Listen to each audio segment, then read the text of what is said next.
গতকালকে রাতের অন্ধকারে বাংলাদেশের প্রাণ কেন্দ্র সচিবালয় অগ্নিকাণ্ডের মধ্য দিয়ে ফ্যাসিবাদ এবং তার দোসরদের সমস্ত অপকর্মের ডকুমেন্ট গুলো প্রমাণগুলো তারা ধ্বংস করবার পায়তারা চালিয়েছে।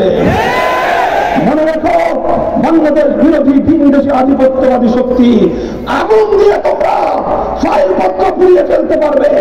মানুষের হৃদয়ে তোমাদের প্রতি যে ঘৃণার আগুন জ্বলছে, সে আগুন তোমাদের আগুন নিচ্ছে না।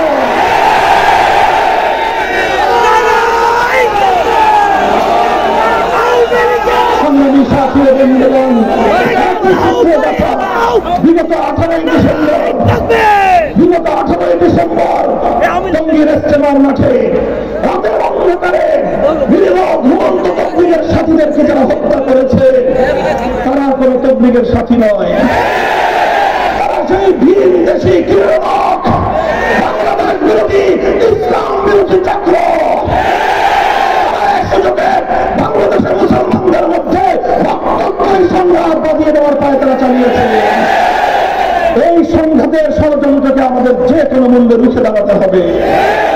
সংগ্রামী সাথী ও বন্ধুগণ, আমি বলতে চাই, অনেক ষড়যন্ত্র পাড়ি দিয়ে, অনেক ষড়যন্ত্রকে মোকাবেলা করে, অনেক বুলেটের আঘাত সহ্য করে, অনেক গুম খুন হত্যাকাণ্ডকে পাড়ি দিয়ে, অজস্র মায়ের বুকের আহাজারিকে সঙ্গে নিয়ে, অনেক বিধবা নারীর স্বামীরা আত্মনাথকে সঙ্গী করে, অনেক এতিমের আহাজারিকে নিয়ে আজ 2024 সালের পরে বাংলাদেশ নতুন ভাবে যাত্রা শুরু করেছে।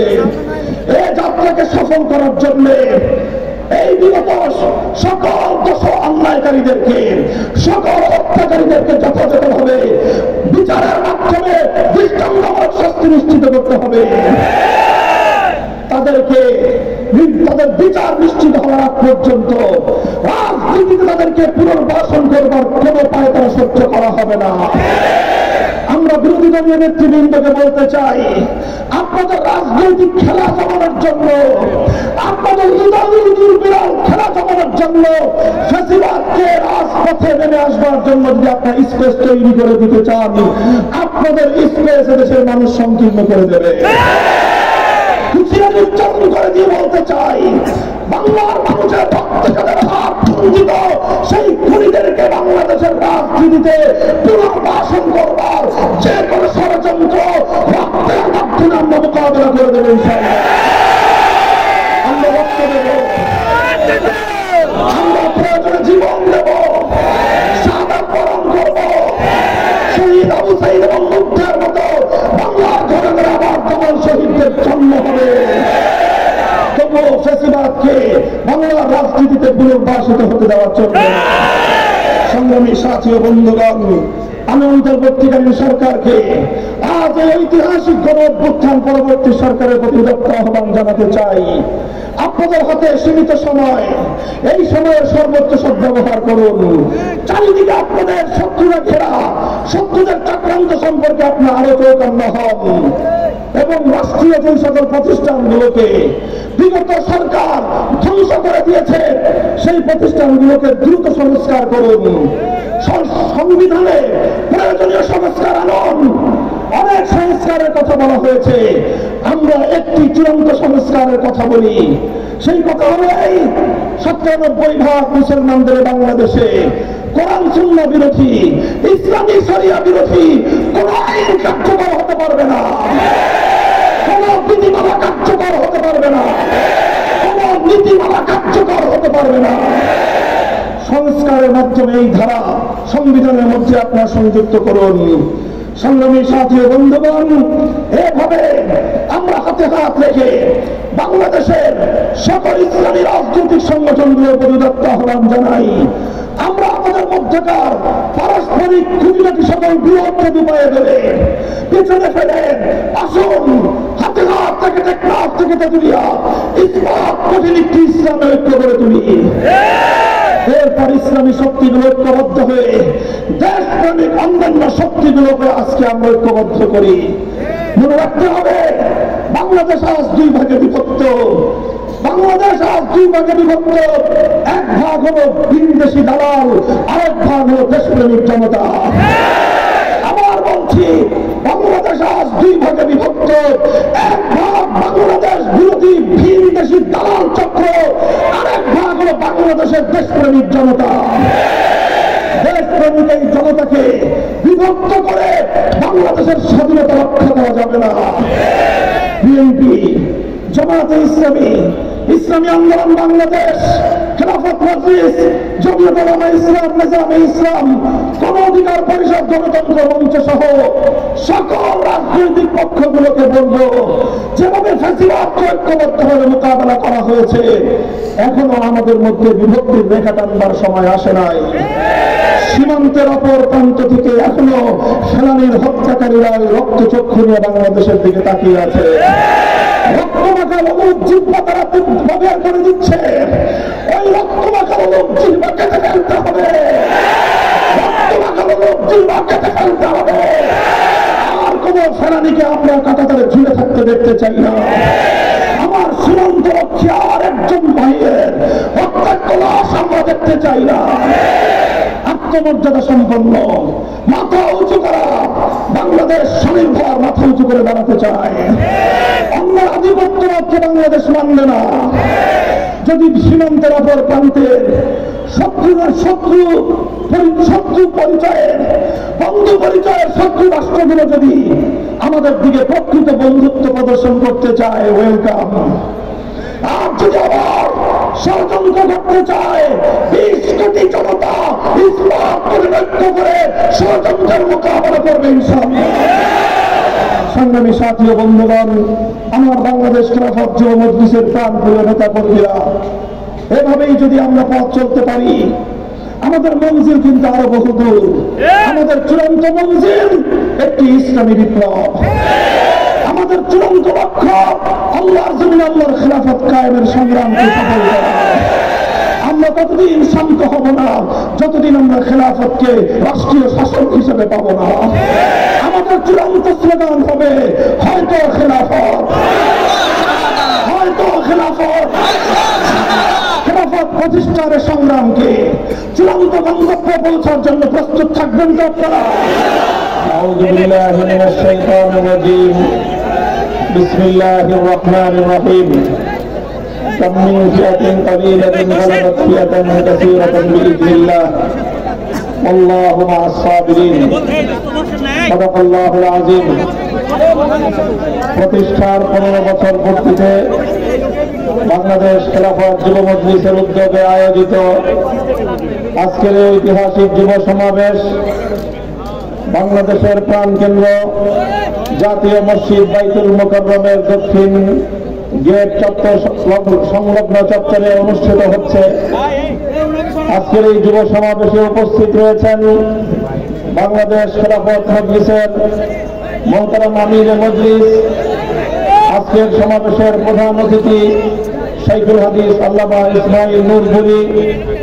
উপস্থিত রয়েছেন বাংলাদেশ খেলাফত মজলিসের কেন্দ্রীয় নেতৃবৃন্দ, বাংলাদেশ খেলাফত যুব মজলিসের কেন্দ্রীয় নেতৃবৃন্দ, বাংলাদেশ খেলাফত ছাত্র মজলিস সহ খেলাফত মজলিসের অন্যান্য সহযোগী সংগঠন সমূহের কেন্দ্রীয় নেতৃবৃন্দ, বাংলাদেশ খেলাফত যুব মজলিসের দেশের প্রত্যন্ত অঞ্চল থেকে সমবেত আমার প্রাণপ্রিয় সহকর্মী ভাইয়েরা, ইসলামী আন্দোলনের নেতৃবৃন্দ ও কর্মী ভাইয়েরা, আজ এই বাংলাদেশ খেলাফত যুব মজলিসের ঐতিহাসিক যুব সমাবেশে দাঁড়িয়ে আমি স্মরণ করছি দীর্ঘ সংগ্রামে সেই ব্রিটিশ বিরোধী আন্দোলন থেকে শুরু করে 24-এর গণ অভ্যুত্থান পর্যন্ত দেশ, জাতি, মিল্লাত ও ইসলামের জন্য অকাতরে যারা জীবন দান করেছেন সেই সকল বীর শহীদানদেরকে,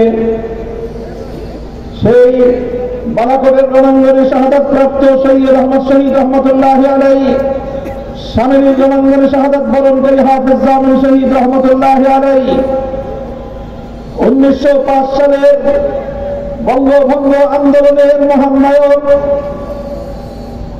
নবাব স্যার সলিমুল্লাহ সহ 1947 সালে মুসলিম ভূখণ্ড প্রতিষ্ঠার জন্য ত্যাগ কোরবানি এবং জান মালের ত্যাগের অনন্য নজির স্থাপনকারী এই বঙ্গ অঞ্চলের বীর শহীদান মুসলমানদেরকে ব্রিটিশ বিরোধী আন্দোলনের সংগ্রামের মহানায়ক নেসার আলী তিতুমীরকে স্মরণ করছি। হাজী শরীয়তুল্লাহ ফকির মজনু শাহ সহ সাম্রাজ্যবাদ বিরোধী সংগ্রামের সকল মহানায়কদেরকে 1947 সাল থেকে 1971 সাল পর্যন্ত পশ্চিম পাকিস্তানি খান পাঠানদের কোরআন সুন্নাহর আইন এবং কোরআন সুন্নাহ অনুযায়ী ইসলামী রাষ্ট্র প্রতিষ্ঠার জাতির সঙ্গে কৃত অঙ্গীকার ভঙ্গ করার প্রেক্ষিতে এই জনপদ থেকে গড়ে ওঠা সকল আন্দোলন এবং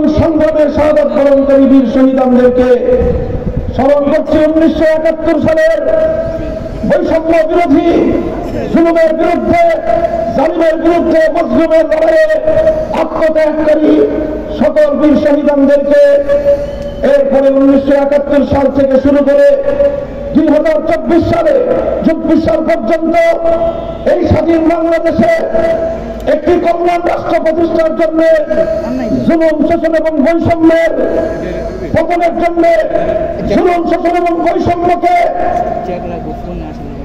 দূর করে বাংলাদেশকে একটি সাম্য ন্যায় ইনসাফ ভিত্তিক রাষ্ট্র হিসেবে গড়ে তুলবার জন্য যারা যুগে যুগে বিভিন্ন সময়ে জালিমের বুলেটের আঘাতে প্রাণ হারিয়েছে সকল বীর শহীদানদেরকে, বিশেষ করে বিগত 15 বছর ভিনদেশী কিরণত আধিপত্যবাদী শক্তির সেবাদাসী ফ্যাসিবাদী স্বৈরাচারী জালিম শেখ হাসিনার 15 বছরের ফ্যাসিবাদ আমলে শাহাদাত বরণকারী সকল শহীদানদেরকে বিশেষ শ্রদ্ধা করে আমরা স্মরণ করছি। 2013 সালের শাপলা চত্বরে আল্লাহ নবীর প্রেমিক আশিক রাসূল উম্মত যাদেরকে রাতের অন্ধকারে গুলি করে ঝাঁঝা করে দিয়ে শাপলা চত্বরের 30 জন রাজপথকে রঞ্জিত করা হয়েছিল। 2009 সালের পিলখানা ট্রাজেডিতে শাহাদাত বরণকারী 57 জন বীর শহীদ সেনা কর্মকর্তাদেরকে সর্বশেষ 2021 সালে মোদী বিরোধী, ভারতীয় আধিপত্যবাদ বিরোধী বাবরি মসজিদের সৈনিকদের আন্দোলন গড়ে ওঠা, সেই আন্দোলনে নির্বিচারে গুলি করে হত্যাকাণ্ডের শিকার হেফাজতে ইসলামের প্রায় 25-26 জন বীর শহীদানদেরকে, আর 2024 সালের জুলাই এবং আগস্ট ফ্যাসিবাদের বিরুদ্ধে গড়ে ওঠা চূড়ান্ত সংগ্রামের শেষ লগ্নে বাংলার প্রত্যন্ত অঞ্চলে টেকনাফ থেকে তেঁতুলিয়ায় শহীদ আবু সাঈদ এবং বহির্মুগ্ধদের ন্যায় শাহাদাত বরণকারী 2 সহস্রাধিক বাংলার জামাল সন্তানদেরকে, যাদের রক্তের উপর দাঁড়িয়ে আজ বাংলাদেশ একটি বৈষম্যহীন রাষ্ট্র গড়বার স্বপ্ন দেখছে, সকল শহীদদের রুহের মাগফিরাত কামনা করে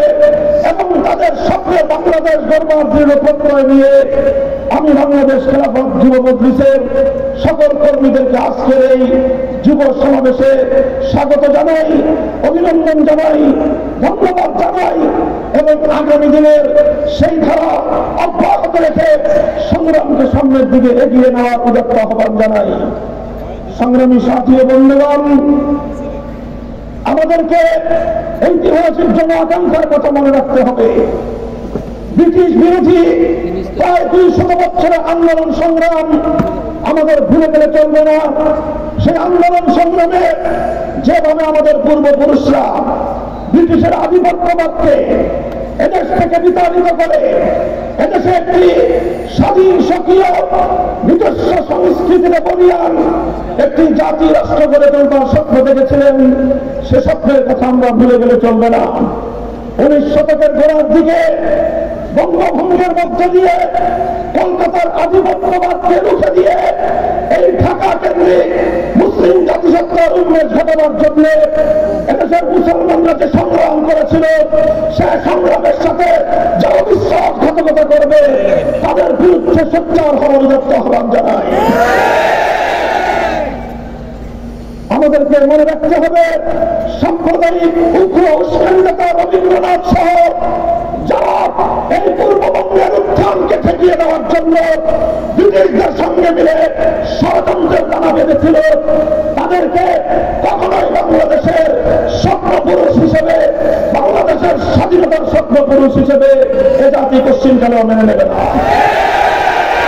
সংগ্রামী সাথী ও বন্ধুগণ, আমাদের এই জাতিসত্তা গঠনের পিছনে 1947 সালের রাজনৈতিক বিভাজনকে যারা মুছে ফেলতে চায়, তারা বাংলাদেশের মানচিত্রকে মুছে ফেলবার ষড়যন্ত্র করে। 1947 সালের দেশ বিভাগের সময় ঐতিহাসিক ভাবে বিভক্তির মধ্য দিয়ে বাংলাদেশের এই অঞ্চল, এই মানচিত্র ইসলাম এবং মুসলমানদের জন্য সংরক্ষণ করা হয়েছিল। 24 বছর পর্যন্ত পশ্চিম পাকিস্তানি শৈল শাসকরা এদেশের মুসলমানদের সঙ্গে কাকতালীয় বিশ্বাসঘাতকতা করেছে, যার অনিবার্য পরিণামে 1971 সকল জুলুম শোষণ কাকতালীর কবর রচনা করে বাংলাদেশ স্বাধীনতা লাভ করেছিল। লাল সবুজের পতাকা পৃথিবীর আকাশে উড্ডীন হয়েছে। দুঃখ এবং পরিতাপের বিষয়, 1971 সেই স্বাধীনতা লাভ করার পর 72 সালে ভারতীয় আধিপত্যবাদী গোলামীর শেকল দিয়ে আবদ্ধ বাংলাদেশের 72-এর সংবিধান রচনা করার মধ্য দিয়ে শেখ মুজিবুর রহমান সাহেব বাংলাদেশকে ভারত মাতার চরণতলে বলি দিয়েছিলেন। এরপরে আমরা দেখেছি 72 সাল থেকে 2024 সাল পর্যন্ত 71-এর চেতনাকে হত্যা করবার সকল আয়োজন, 71-এর চেতনাকে হত্যা করে 72-এর চেতনা প্রতিষ্ঠা করবার আয়োজন করা হয়েছে। 72-এর চেতনাকে 71-এর চেতনার নামে বাংলাদেশের মানুষকে দেওয়ার চেষ্টা করা হয়েছে। আমরা ব্যর্থহীনভাবে চ্যালেঞ্জ করে বলতে চাই, 1971-এর মুক্তিযুদ্ধের আগ পর্যন্ত আওয়ামী লীগের কোন লিডার, কোন নেতা নেত্রী, বাংলাদেশের কোন রাজনৈতিক নেতা পশ্চিমকালেও এদেশটাকে ধর্মনিরপেক্ষতার আলোকে করবার ঘোষণা দেয় নাই। এদেশের কথা ছিল এদেশে কোরআন সুন্নাহ বিরোধী কোন আইন হবে না। 1970-এর জাতীয় নির্বাচনের পূর্বে শেখ মুজিবুর রহমান সাহেব বাংলাদেশের গণমানুষের নেতা হিসেবে এই ওয়াদা এবং অঙ্গীকার তিনি করেছিলেন। অত্যন্ত দুঃখ এবং পরিতাপের বিষয় হল 70-এর নির্বাচনের আগে জাতির সঙ্গে তার কৃত এই অঙ্গীকার এবং ওয়াদা আমরা দেখেছি নির্বাচনে 72-এর সংবিধান তৈরির মাধ্যমে বাংলাদেশ থেকে ধর্মভিত্তিক তথা ইসলামী রাজনীতি নিষিদ্ধ করবার মাধ্যমে 70-এর সেই ওয়াদার সঙ্গে শেখ মুজিবুর রহমান সাহেব গাদ্দারি এবং বিশ্বাসঘাতকতা করেছেন। সংগ্রামী সাথী ও বন্ধুগণ, আজ সময় এসেছে কথা ব্যর্থহীন ভাবে বলবার। 72-এর সংবিধানে মূলত ভারতকে বাংলাদেশে ভারতকে পুনর্বাসন করা হয়েছে। ভারতীয় সংবিধানের মূলনীতিগুলোকে বাংলাদেশের সংবিধানে অন্তর্ভুক্ত করার মধ্য দিয়ে 71-এর মুক্তিযুদ্ধের চেতনাকে হাইজ্যাক করা হয়েছে। সংগ্রামী সাথী ও বন্ধুগণ, আজ এ কথা 2024-এর 5ই আগস্টের বিপ্লবের পর এই মুক্ত বাংলার স্বাধীন মাটিতে দাঁড়িয়ে এই স্বাধীন বাংলার সন্তান আমরা ব্যর্থহীনভাবে বলতে চাই, 71-এর চেতনাকে 72-এর চেতনা দিয়ে হাইজ্যাক করা হয়েছিল।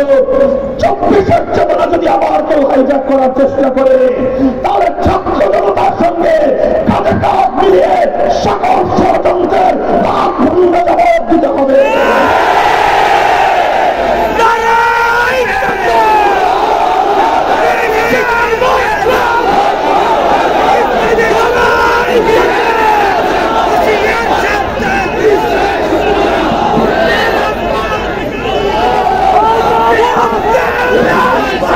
সংগ্রামী সাথী ও বন্ধুগণ, 71 থেকে 2024 এক সূত্রে এসে গেঁথে যায়, সেটা হলো আমরা বৈষম্যহীন সমাজ চাই, ইনসাফপূর্ণ বাংলাদেশ দেখতে চাই। আমরা কোন এক দলীয় বাকশাল দেখতে চাই না। আমরা কোন একটি পরিবারের রাজতন্ত্র বাংলাদেশে দেখতে চাই না। এদেশের মানুষের অধিকার আদায় করতে চাই, এদেশের মেহনতি মানুষের অধিকার আদায় করতে চাই, এদেশের যুব এবং ছাত্র জনতার অধিকার প্রতিষ্ঠা করতে চাই।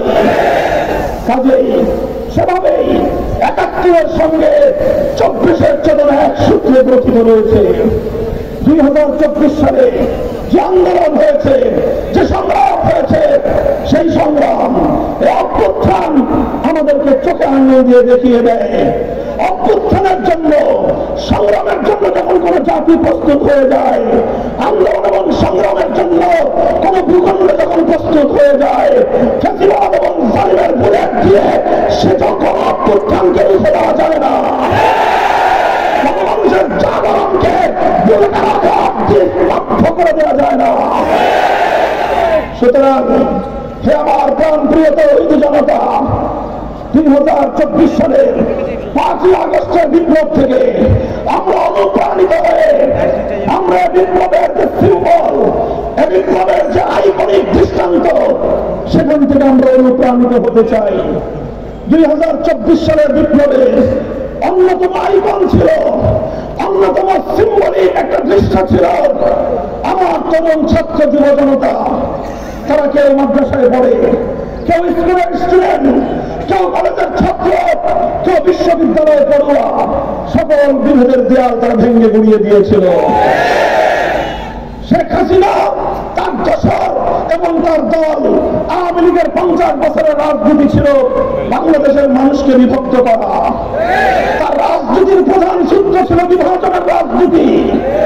24-এর ছাত্র জনতা শেখ হাসিনার বিভাজনের রাজনীতিকে ব্যর্থ করে দিয়েছে। শেখ হাসিনা হাতুড়ি লীগকে এড়িয়ে দিয়ে বারবার দেশের নিরীহ ছাত্র এবং তৌহিদি জনতাকে দমন করার পায়তারা চালিয়েছে। আর যখনই তার সঙ্গে কারো দ্বিমত হয়েছে, রাজনৈতিক ভাবে কাউকে মোকাবেলা করতে যখন ব্যর্থ হয়েছে, তখন তাকে হয় জঙ্গিবাদের ট্যাগ দিয়েছে, আর না হয় রাজাকারের ট্যাগ দিয়েছে। এই ছিল শেখ হাসিনার ষড়যন্ত্রের রাজনীতির দুই মূল সূত্র। এভাবেই খেলতে খেলতে 24-এর 4 কোটি ছাত্র জনতাকে যখন শেখ হাসিনা রাজাকারের বাচ্চা বলে গালি দিয়েছিল, সেদিনই বাংলাদেশে শেখ হাসিনার ভাগ্য নির্ধারিত হয়ে গিয়েছে। বাংলাদেশের প্রতিটি শিক্ষাঙ্গন থেকে, ঢাকা বিশ্ববিদ্যালয়ের প্রতিটি হল থেকে, বাংলাদেশের প্রতিটি পাবলিক এবং প্রাইভেট বিশ্ববিদ্যালয়ের ছাত্র জনতা একটাই স্লোগান তুলেছিল, আমি কে তুমি কে, আমি কে তুমি কে। এই স্লোগানের মধ্য দিয়ে তরুণ ছাত্র জনতা দেখিয়ে দিয়েছে কিভাবে স্বৈরাচারের এই সকল অপকৌশলকে ব্যর্থ করে দিতে হয়। সংগ্রামী সাথী ও বন্ধুগণ, তাই আজ 24-এর ছাত্র জনতা, এদেশের আপামর জনতা যে অভ্যুত্থান করেছে, এই অভ্যুত্থান কোন একটি রাজনৈতিক দলের ক্ষমতার মসনদ পরিবর্তন করার অভ্যুত্থান ছিল না। রাজনৈতিক চেয়ারে, ক্ষমতার সিংহাসনে ব্যক্তির চেহারা পরিবর্তন করবার জন্য আবু সাঈদ রক্ত দেয় নাই, শুধুমাত্র ক্ষমতার পালাবদলের জন্য নির্মুগ্ধরা শাহাদত বরণ করে নাই। একটি গুণগত পরিবর্তন চাই, এদেশের মানুষের অধিকার চাই, এদেশের মানুষকে তাদের কথাগুলো বলবার অধিকার দিতে হবে। এদেশটা যে উদ্দেশ্যে 47 সালে বিভক্ত হয়েছিল, 71 সালে মুক্ত হয়েছিল, যেভাবে সকল জালিম অত্যাচারী শক্তিদেরকে বিতাড়িত করা হয়েছিল, 24 অভ্যুত্থানের পর স্বপ্নে বাংলাদেশ গড়ে তুলতে হবে। যারা একদলীয় রাজনীতির স্বপ্ন দেখেন, আমরা তাদেরকে বলবো দিবাস্বপ্ন দেখতে ভুলে যান। বাংলাদেশের মানুষ এখন সচেতন, যে কোনো আধিপত্যবাদকে তারা রুখে দাঁড়াবে।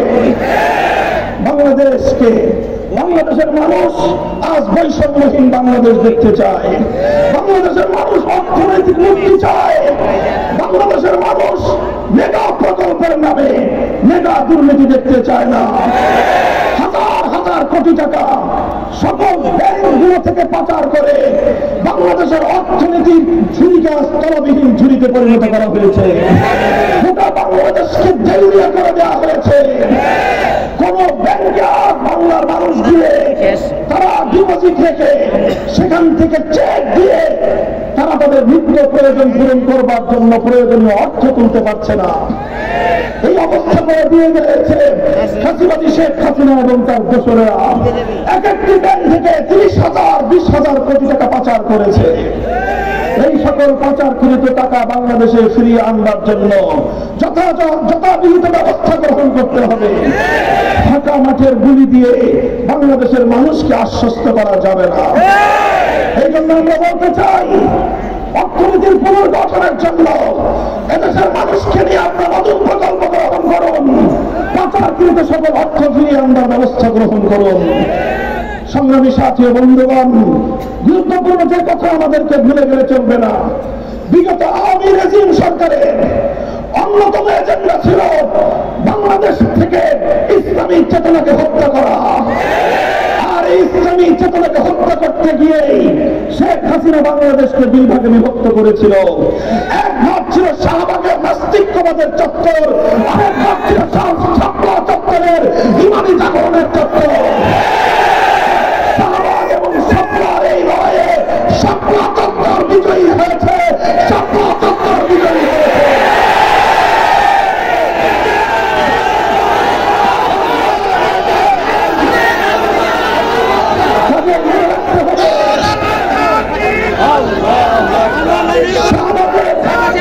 শাহবাগের সেই নাস্তিক্যবাদের ক্ষমতাকে, শাহবাগের নাস্তিক্যবাদের সঙ্গে যারা জড়িত ছিল, শাহবাগের সেই ইসলাম বিরোধী, আল্লাহ নবীর ইজ্জত বিরোধী শাহবাগের সেই নাস্তিক্যবাদী চক্রের যারা কথা, তাদের কাউকে বাংলাদেশের রাজনীতিতে পুনর্বাসন আমরা কাউকে বাংলাদেশের রাজনীতিতে পুনর্বাসিত করবার কোন এজেন্ডা পালন করা হয়, রক্ত দিয়ে আমরা মুখে দেব। সংগ্রামী সাথী ও বন্ধুগণ, এভাবেই 2013 সাল, 2021 সাল, 2024 সাল প্রতিটি রণাঙ্গনে শেখ হাসিনা এবং তার দোসরেরা এদেশের তৌহিদি জনতাকে, ইসলাম প্রিয় জনতাকে প্রধান প্রতিপক্ষ সাব্যস্ত করে তারা লড়াই চালিয়েছে। আর এই লড়াইয়ে আল্লাহ পাক রব্বুল আলামিন মুক্তি প্রেমিকদেরকে নয়, বরং তারা মুসলিম জনপদ থেকে ভাস্কর্য নামক সমস্ত মুক্তি ভেঙে গুড়িয়ে দিতে পারে, তাদেরকে আল্লাহ বিজয় দান করেছেন। এজন্য 5ই আগস্টের বিপ্লবে 1 ঘন্টার ব্যবধানে টেকনাফ থেকে তেতুলিয়ার মুসলিম জনপদের কোন রাষ্ট্রীয় স্থাপনায় কোন মূর্তি অবশিষ্ট রাখা হয় নাই। এই মূর্তি ভেঙে গুড়িয়ে দিয়েছে 5ই আগস্টের বিপ্লবীরা। এই বিপ্লবকে বুঝতে হলে 5ই আগস্টের মূর্তি বিরোধী গণজাগরণকে তোমাদের বুঝতে হবে। সংগ্রামী সাথী ও বন্ধুগণ, আমরা স্পষ্ট ভাষায় বলতে চাই, 15টি বছর একজন সেবাদাসীকে দিয়ে, একজন কৃতদাসীকে দিয়ে বাংলাদেশের ক্ষমতার মসনদকে দখল করে রেখেছিল একটি ভিন দেশি শক্তি। তারা বাংলাদেশের জনগণের বিপক্ষে অবস্থান নিয়েছিল। আন্তর্জাতিক প্রতিটি অঙ্গনে বাংলাদেশের মানুষ যেন তাদের ন্যায্য অধিকার থেকে বঞ্চিত হয়, এজন্য সেই দেশ বাংলাদেশের বিরুদ্ধে অব্যাহতভাবে তারা চক্রান্ত চালিয়ে গিয়েছে। 5ই আগস্ট শেখ হাসিনার পতনের মধ্য দিয়ে সেই ভিন দেশি রাষ্ট্রের বাংলাদেশি নীতি, বাংলাদেশ নীতি ব্যর্থ প্রমাণিত হয়েছে। এরপর তারা নতুন ভাবে ষড়যন্ত্র শুরু করেছে। তাদের কৃতদাসীকে তারা তুলে নিয়ে গিয়েছে, সেবাদাসীকে তাদের কোলে আশ্রয় দিয়েছে। আশ্রয় দিয়ে, প্রশ্রয় দিয়ে ফ্যাসিবাদের সকল দোষরদেরকে তারা সেখানে ডেকে নিয়ে বাংলাদেশ বিরোধী আরেকটি নতুন ষড়যন্ত্রের জাল সেখানে তারা বুনতে শুরু করেছে। সেই ষড়যন্ত্রের ধারাবাহিকতাই আমরা দেখেছি। ইসকনের আস্ফালন, বাংলাদেশের সাম্প্রদায়িকতা উস্কানি দিয়ে চট্টগ্রামের আদালতের, সরকারি আদালতের কর্মকর্তা শহীদ সাইফুল ইসলাম আলিফকে নির্মমভাবে জবাই করে হত্যা করা হয়েছে। এদেশের ধর্মপ্রাণ মুসলমানদেরকে উস্কানি দিয়ে সাম্প্রদায়িক সংঘাত তৈরি করবার চেষ্টা করা হয়েছে। এদেশের ইসলাম প্রিয় জনতা, এদেশের ইসলামী নেতৃবৃন্দ তৌহিদি জনতাকে শান্ত থাকার আহ্বান জানিয়েছেন। এদেশের মানুষ শান্ত থেকেছে, কিন্তু ইসকনের ষড়যন্ত্র বন্ধ হয় নাই। যেভাবে ইসকনকে দিয়ে বাংলাদেশের বিরুদ্ধে তারা ষড়যন্ত্র চালিয়েছিল, একই সূত্রে গাথা জন্য বাংলাদেশ খেলাফত যুব মজলিসের প্রত্যেকটি নেতা কর্মীর প্রতি আমাদের স্পষ্ট নির্দেশনা থাকবে। আপনারা সংগঠনকে তৃণমূল পর্যায়ে পর্যন্ত শক্তিশালী করুন, মানুষের প্রতি দুঃখ দুর্দশায় মানুষের পাশে দাঁড়ান। বাংলাদেশ খেলাফত ছাত্র মজলিসকে সাথে নিয়ে বাংলাদেশ খেলাফত মজলিসের পক্ষ থেকে ঘোষিত প্রত্যেকটি কর্মসূচিকে মাঠে বাস্তবায়ন করতে হবে। রাতের অন্ধকারে মসজিদে গিয়ে আল্লাহ দরবারে সিজদায় লুটিয়ে রোজার মাধ্যমে থেকে সাহায্য গ্রহণ করতে হবে। এরপর দিনের বেলায় ঘাম ঝরিয়ে মানুষের পাশে দাঁড়াতে হবে। প্রাকৃতিক দুর্যোগ দুর্বিপাকে এদেশের মানুষের সাহায্যে আমাদেরকে সবার আগে এগিয়ে যেতে হবে। সমাজ কল্যাণে গুরুত্বপূর্ণ ভূমিকা আমাদেরকে পালন করতে হবে। করবেন তো ইনশাআল্লাহ?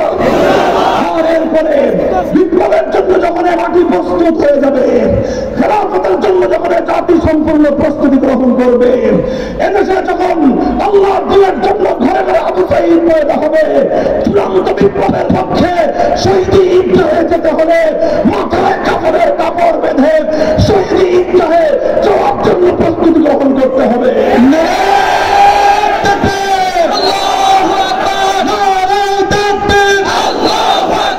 মুক্তির রাজপথ ইসলামী খেলাফত, মুক্তির রাজপথ ইসলামী খেলাফত, হয়তো খেলাফত হয়তো শাহাদাত, হয়তো খেলাফত হয়তো শাহাদাত। নারায়ে তাকবীর, আপনারা এভাবে ইনশাআল্লাহ যার যার ঘরে ফিরে গিয়ে ময়দানে তৎপরতা অব্যাহত রাখবেন ইনশাআল্লাহ।